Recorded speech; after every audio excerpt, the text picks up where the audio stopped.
छात्रों का आंदोलन 15वें दिन भी जारी है और आज छात्रों के दूसरे गुट के साथ सरकार की वार्ता होनी है।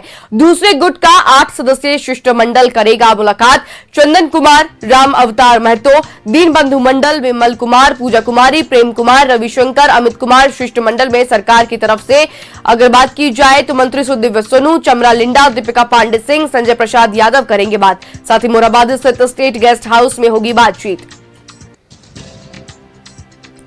झारखंड सरकार आज छात्रों के दूसरे गुट के साथ करेगी बातचीत। कल पहले राउंड में करीब 2 घंटे चली वार्ता। स्टूडेंट्स बोले, भरोसा है कि सीएम हमारी मांगे मानेंगे। साथ ही मंत्री सुदिव्य सोनू ने कहा कि छात्रों की मांगों पर विचार करने को तैयार। मोरहाबादी स्थित स्टेट गेस्ट हाउस में होगी दूसरे राउंड की वार्ता। आज 15वां दिन है छात्रों के आंदोलन का और ऐसे में आज छात्रों के दूसरे गुट के साथ जो है सरकार की वार्ता होनी है। कल जो है पहले गुट के साथ बात हुई थी, जिसमें अगर बात की जाए तो करीबन 2 घंटे की बातचीत जो है वो देखने को मिली है और इस दूसरे गुट में शिष्टाचार में जो है 8 लोग शामिल है। साथ ही मंत्री सरकार की ओर से भी 4 पदाधिकारी इसमें रहेंगे।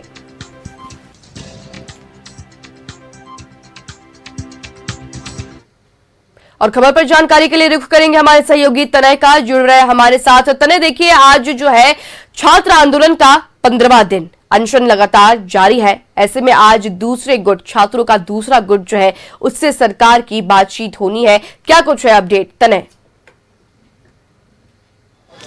जी बिल्कुल, देखिए देवेंद्र नाथ महतो जो जेएलकेएम के नेता है और लंबे समय से अनशन पर थे, वो उनके जो पार्टी के लोग हैं, उनके साथ समर्थक जो हैं, वो आज वार्ता करने के लिए सरकार से हैं। 8 सदस्यों का प्रतिनिधि मंडल चुना गया था और उसमें 8 को लेकर रांची एसडीएम जो है स्टेट गेस्ट हाउस पहुंच चुके हैं। आप देखिए स्टेट गेस्ट हाउस के बाहर पूरी तरह से सुरक्षा बलों को तैनात किया गया है।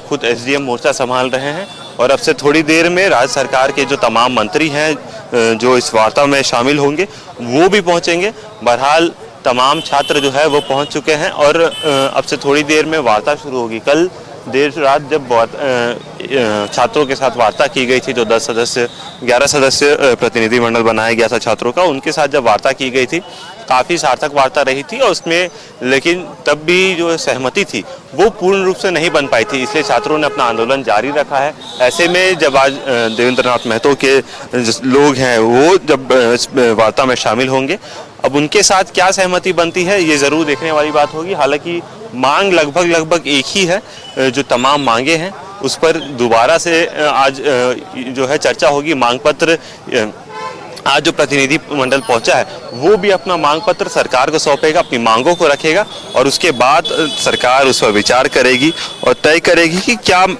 जो मांगे हैं उसको कितनी मांगी जानी चाहिए।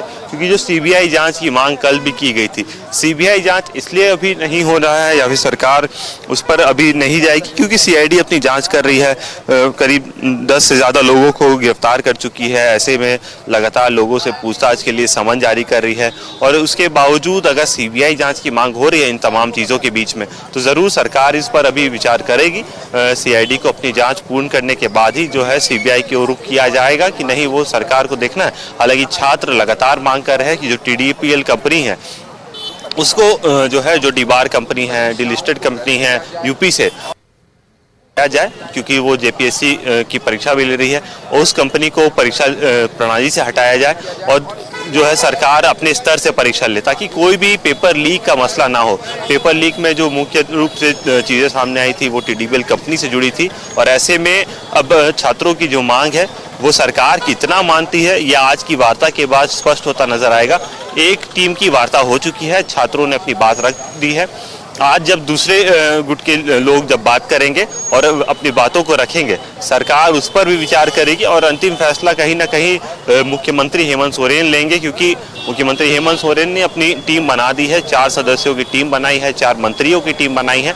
वो मंत्री कल भी बातचीत कर रहे थे छात्रों से और आज भी संभवतः तमाम मंत्री जो है यहाँ पहुँच कर बातचीत करेंगे। उसके बाद तमाम चीज़ों पर विचार विमर्श होगा, वार्ता सार्थक रहे यही छात्रों को भी उम्मीद है, क्योंकि आंदोलन का 15वां दिन है और ऐसे में लगातार कई लोग हैं जो अनशन पर बैठे हैं। सरकार का भी प्रयास होगा कि अनशन टूटे या आंदोलन खत्म हो और छात्र वापस अपनी जगह पर जाए। तो ज़रूर छात्रों की मांग पर सरकार विचार करेगी और 10 तारीख को जो कल प्रतिनिधि मंडल पहुंचा था, उन्होंने विधानसभा घेराव की जो बात कही है, उससे पहले सरकार का भी प्रयास होगा इस आंदोलन को रोका जाए। जी तने बिल्कुल, तो वार्ता जो अब शुरू हो चुकी है और यही उम्मीद जताई जा रही है कि एक सकारात्मक जो है वार्ता होगी और साथ ही एक सकारात्मक जो है इससे बातचीत से निष्कर्ष निकलकर सामने आएगी। लेकिन तने अगर बात की जाए तो कल एक गुट की बात हो चुकी है जिसे मूल रूप से मूल गुट माना जा रहा है और वहीं आज जो है वो दूसरे गुट की बात होनी है। लगातार जो है ये दोनों गुट में जो है वो अंतर देखने को मिल रहा है और लोग जो है इसे पहली गुट और दूसरे गुट से बुला रहे हैं। तो क्या सच में इन दोनों गुटों में कोई अंतर है तने? देखिए, मांगे लगभग एक ही है, क्योंकि मांग पत्र जो तैयार किया गया था वो छात्रों की मांग है। पहले जो मंच तैयार किया गया था जिस पर फिलहाल जेएलकेएम के तमाम जो नेता हैं वहीं पर छात्र एकजुट हुए थे, लेकिन उसके बाद जब विचार किया गया था और उसके बाद तमाम चीजें सामने आई तो लोगों ने जो उन्होंने राजनीतिकरण का विरोध किया था। कोई भी राजनीतिक दल के लोग उस मंच पर शामिल ना हो, इसका आह्वान किया था। देवेंद्र नाथ महतो जब अनशन पर बैठे थे तब उसके बाद छात्रों ने उस मंच से खुद को अलग कर लिया था और उसके बाद ये चीज़ें सामने आई थी कि दो गुट हो गया। हालांकि मांग एक ही है, छात्रों की मांग है, जेएसएससी जेपीएससी को सुधारने की मांग है और जो धांधली हो रही है उसको रोकने की मांग है, निष्पक्ष जांच की मांग है, छात्रों के हित की मांग है। तो कह सकते हैं कि मांग एक है, जरूर दो मंच हो गए हैं, लेकिन अब सरकार को विचार करना है कि छात्रों की मांगों पर कितना वो सहमत होती है। जी तने, तो जाहिर सी बात है कि सरकार को अब ये देखना है कि छात्रों की मांगों को वो कितनी हद तक जो है स्वीकार करती है और कितनी हद तक जो है वो उसे पूरी कर पाती है। फिलहाल तमाम अपडेट्स के लिए बहुत शुक्रिया तने।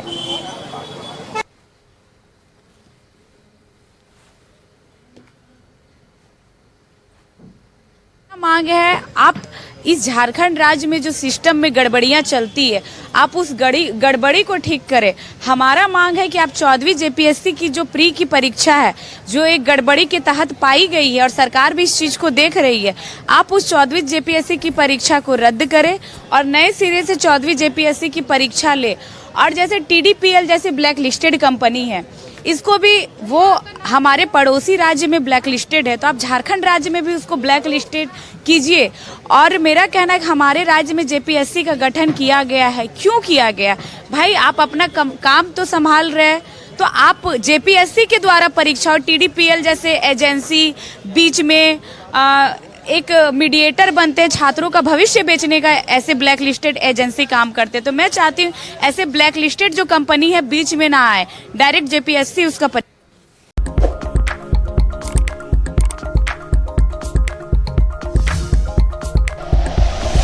Like and share videos, subscribe करें हमारा चैनल और प्रेस करें बेल आइकॉन। न्यूज़ 11 भारत, सच है तो दिखेगा।